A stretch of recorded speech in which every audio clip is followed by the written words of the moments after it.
We're getting ready to do another Between Two Stoves with a very special guest. I may as well throw it out there. I've got Adam Pechal today, okay? He's been in a ton of Sacramento restaurants over the years, and many of you may know him. Okay, we're going to be talking to him about what he's doing during COVID.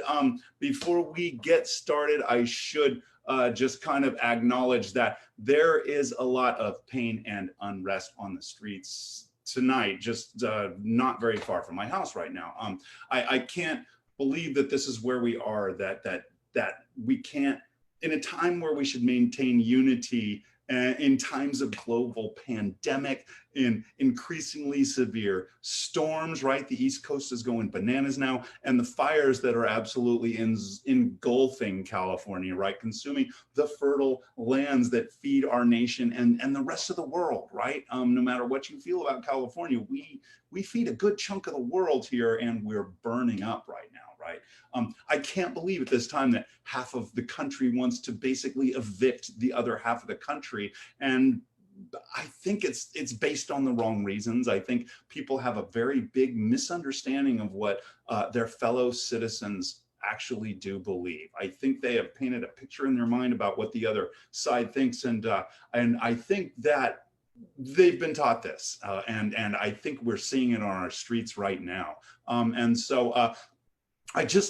I wanted to acknowledge all of this. I have to say one thing that has made me hopeful has been my recent time volunteering for World Central Kitchen. I've been out there making sure that people can indeed work together to reach a common goal, which is to feed people. We are helping people instead of hurting people, right? It's a very good start, and it felt really, really good to get out there and do that. I've been cooped up for so long, and I just kind of busted out. I guess this was my spring break, but I went out there with the recent fires and helped put together meals for people that have been dehomed, right? They're displaced, and also the frontline fire workers that need to eat as well, right? So it felt really good to get out there and work with other like-minded people who wanted to, again, help instead of hurt, right? It's such a good start. It feels so good, and it's a very simple baby step that anybody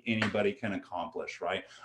I've been doing this with World Central Kitchen. I really like how they operate. It's so easy to volunteer, get in there and do your thing and help people and get right out. I don't see a lot of money being wasted around there, okay? Everything is just going right to feeding people, and when they shut one down, they're going to the next place. Everybody sees them in the news constantly. I mean, they're always out there in every disaster. This weekend, I met people that were feeding people that were on the cruise ship that came into Oakland, right? They went in and fed those people. This is the kind of thing that World Central Kitchen does. If people are hungry, they're going out there and doing that, okay? You can volunteer to work with World Central Kitchen, as I understand, and then they'll start kind of downplaying that Vacaville site.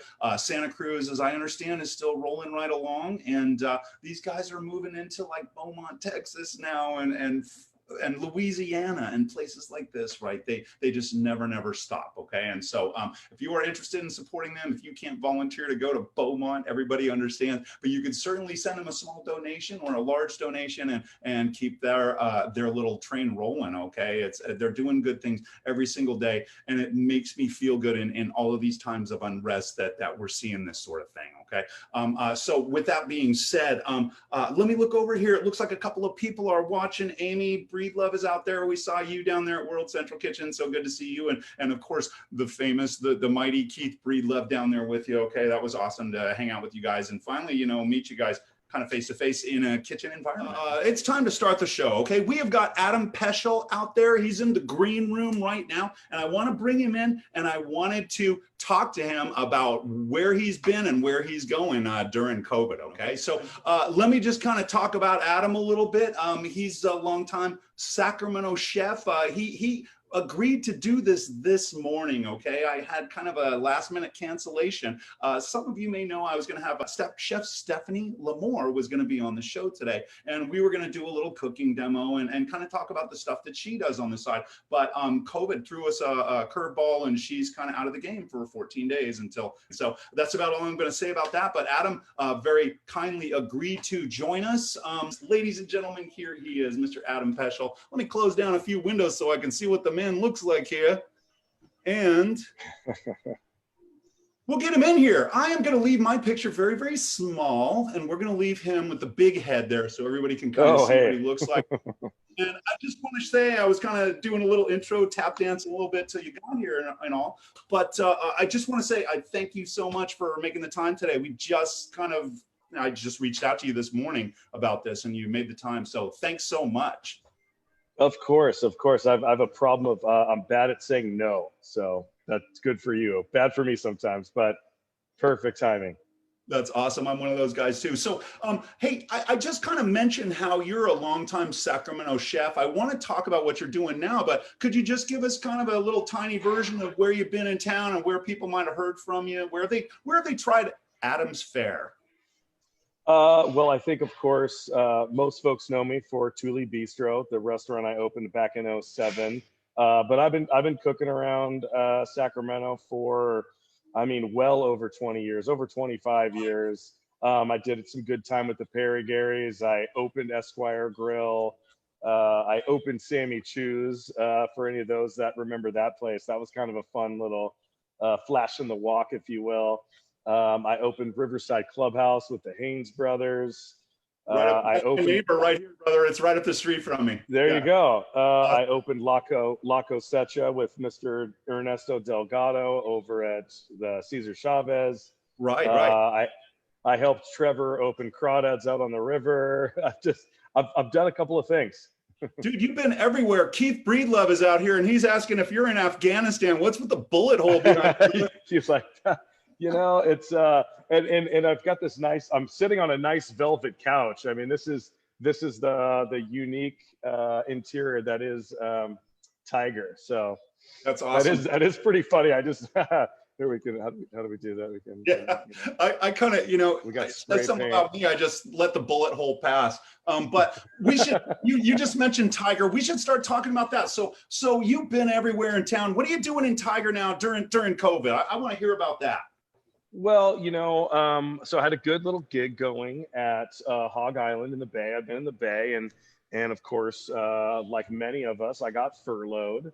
And with that, I came to Sacramento to, of course, where my friends and my family and my supporters are, and I did a few pop-ups to get the rent paid, just to come out and make a couple of bucks.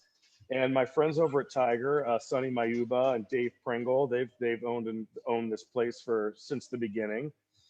They've had some, they had some stumbles, and they finally locked onto something that was working, and that was a little more of as a nightclub down here. But of course, with COVID, a nightclub becomes, null and void, and they were looking for a solution, and something that they latched onto in some of their past endeavors.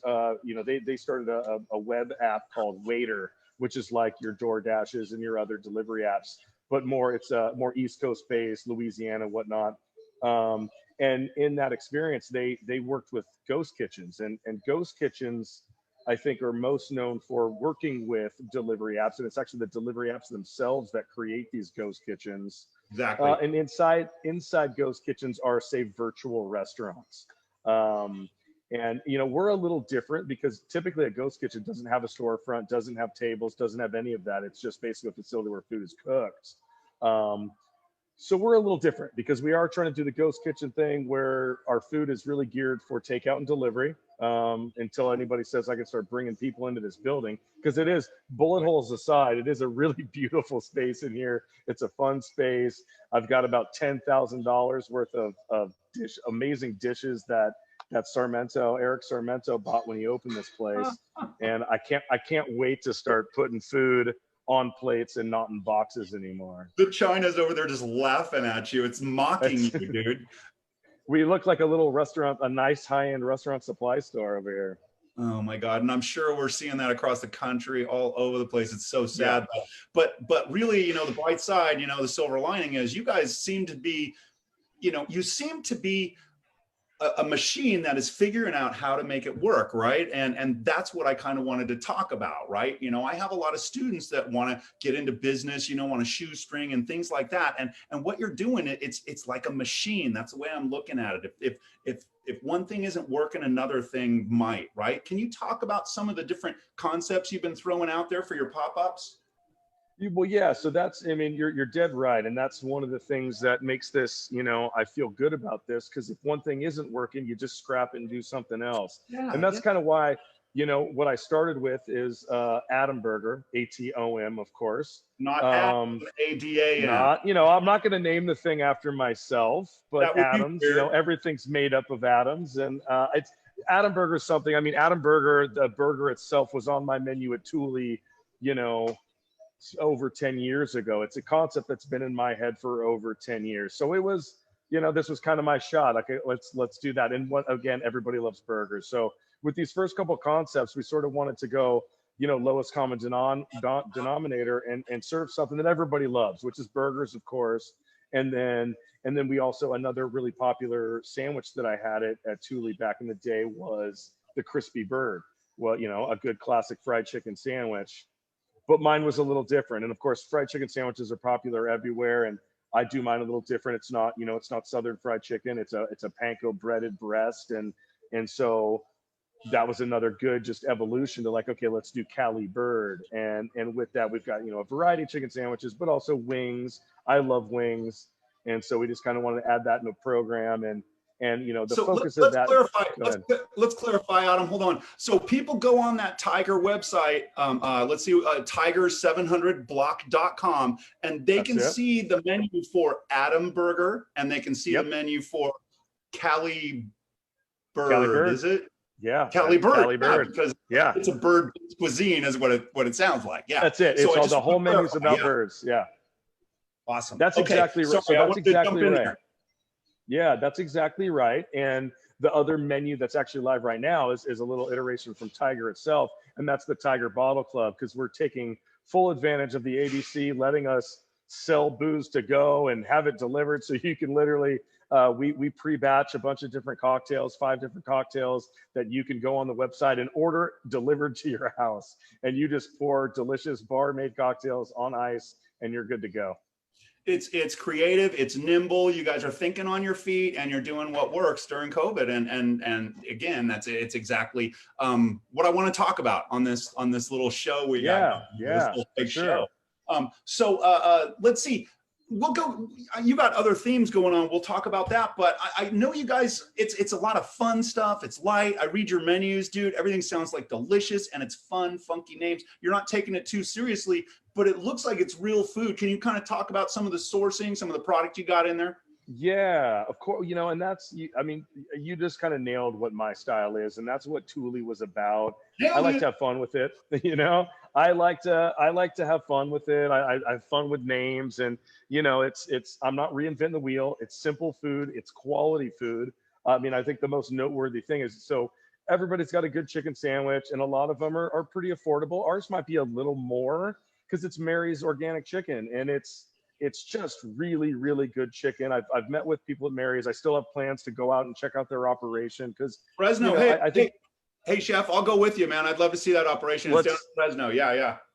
let's do that. It's, you know, Do it's that. Pittman Farms. People know the Mary's name, but it's Pittman Farms, and that's the ranch, and they just do a really good job, and they're good people, and I think it's so important more than ever. I mean, it's always been a philosophy of mine to just, you work with good people, and it's important where, you know, as a consumer, where your money goes, but also as a restaurant, where my money goes. I want my money to go to good people, and support good programs, and they do a really good job with it, and the chicken's just delicious.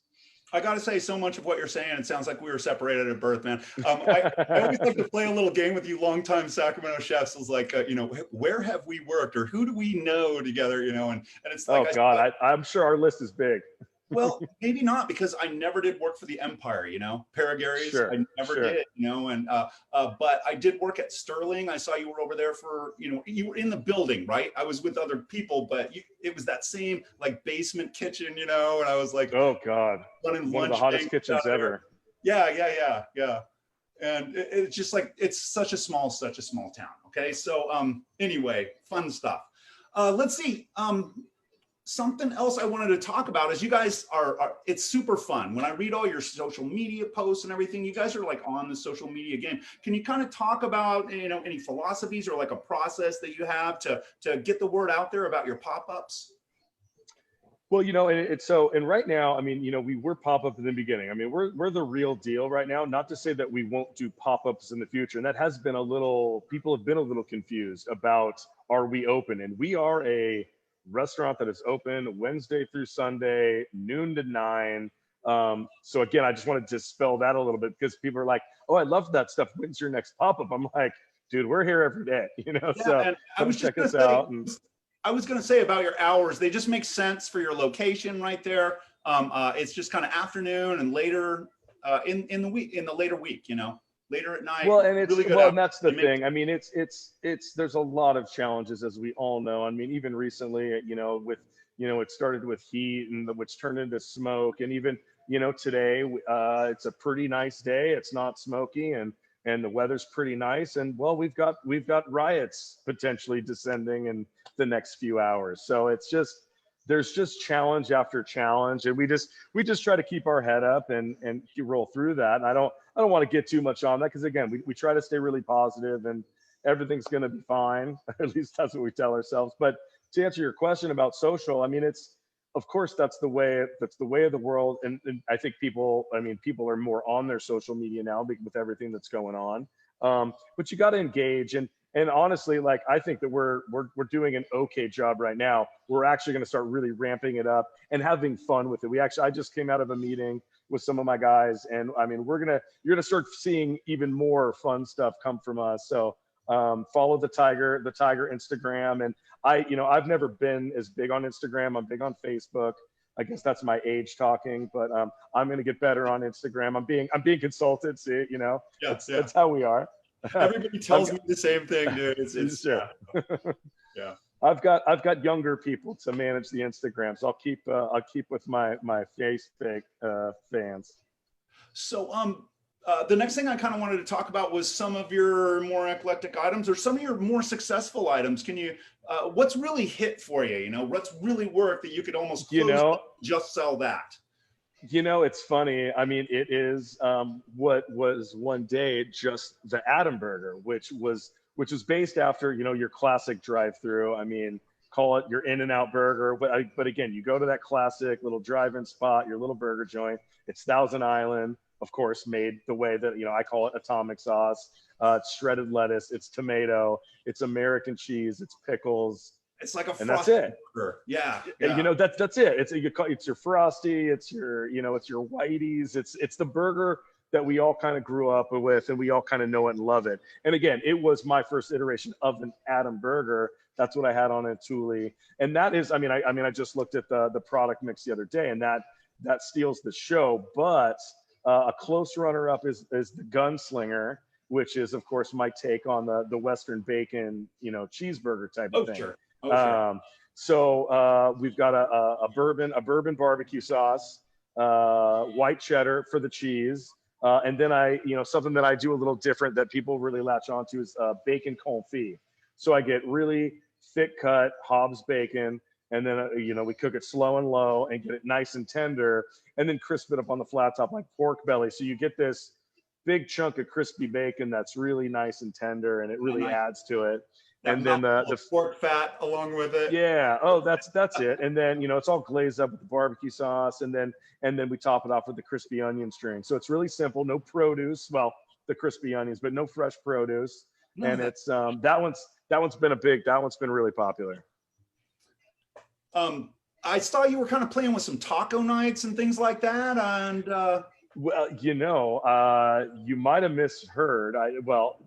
But also maybe you're just telekinetic and telepathic, and because we absolutely will. In fact, again, the goal here is to create more and more concepts. And I definitely have a taco concept in my brain, and it's not going to be like anything that's around.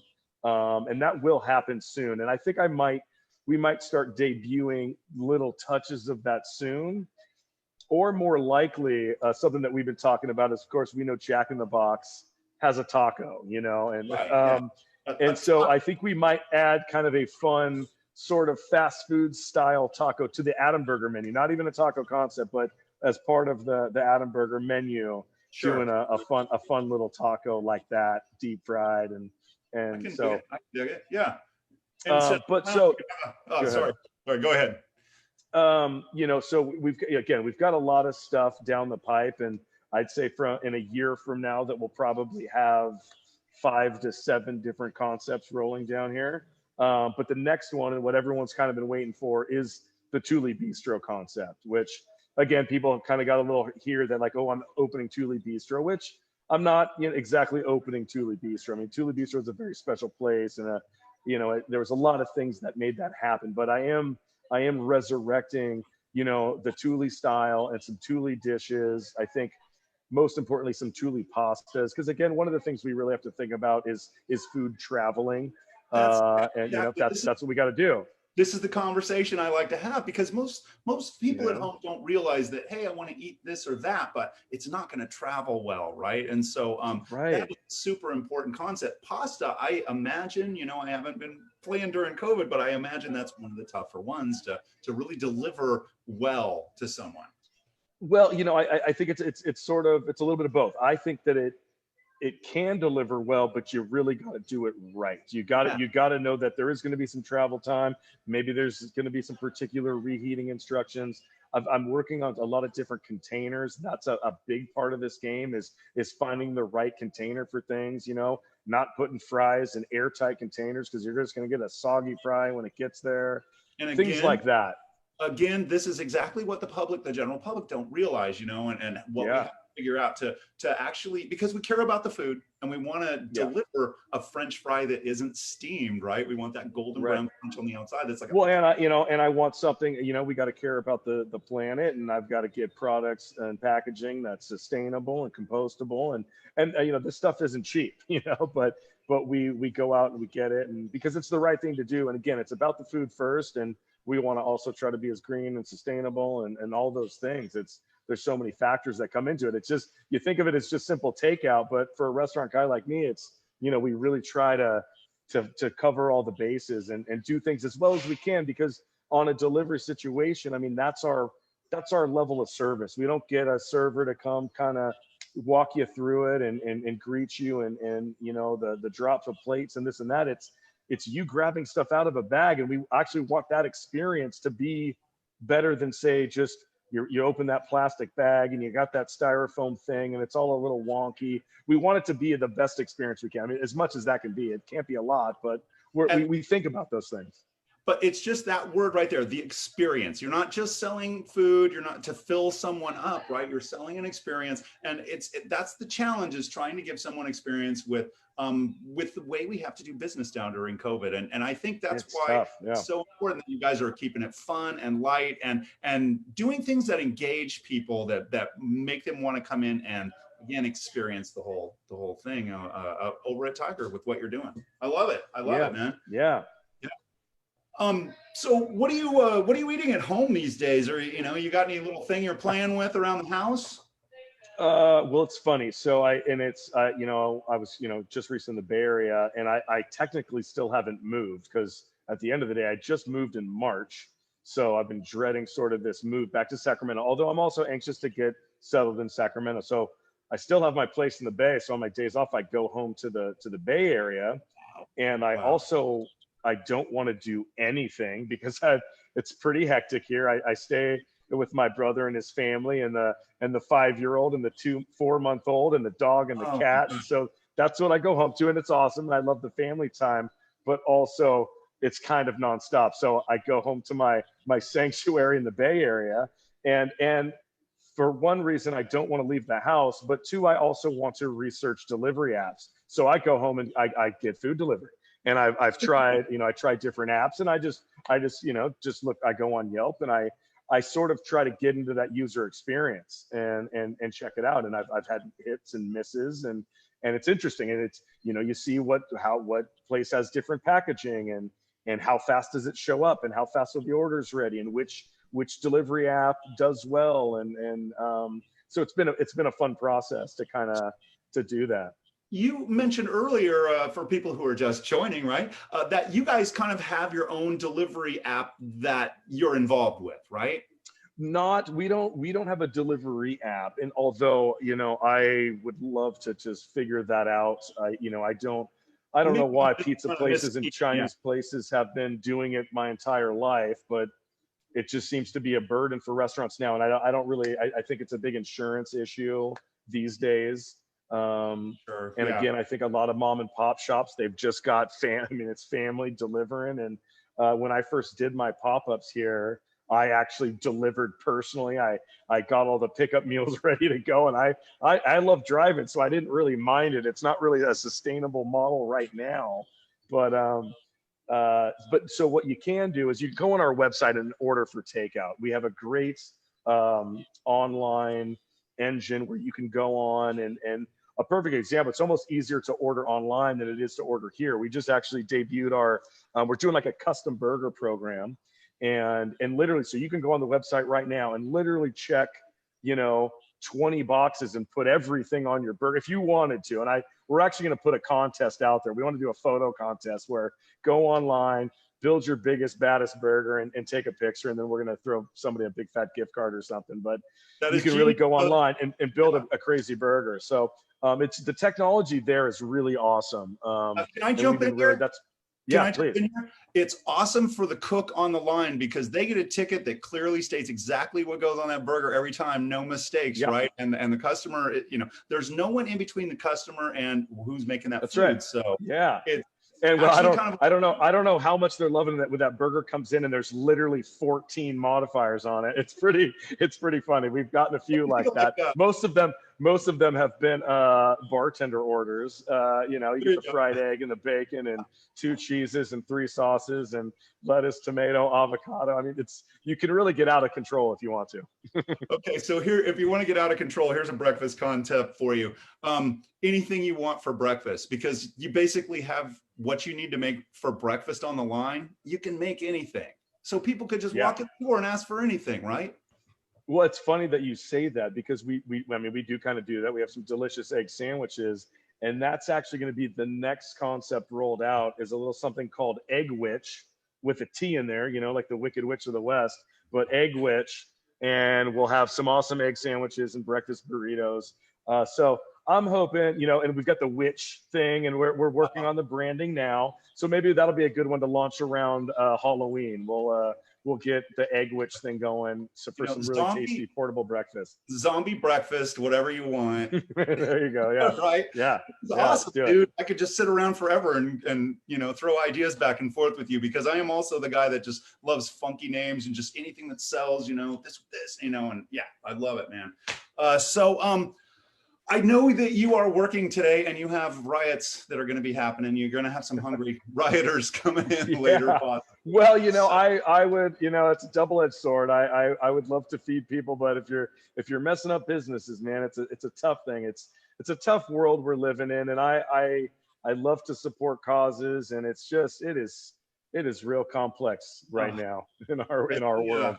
I see our brother over there at Bon Soup, right across from Cesar Chavez, and just every day it's a thing. He flooded the other day, and it's just like that poor dude, man. Yeah. Yeah. So, hey, sending vibes to everybody that's out there. Thanks, brother. Yeah. Last thing for you before you get rolling. Yeah. What do you think about coming back and throwing down some kitchen wisdom for the people on one of these shows sometime?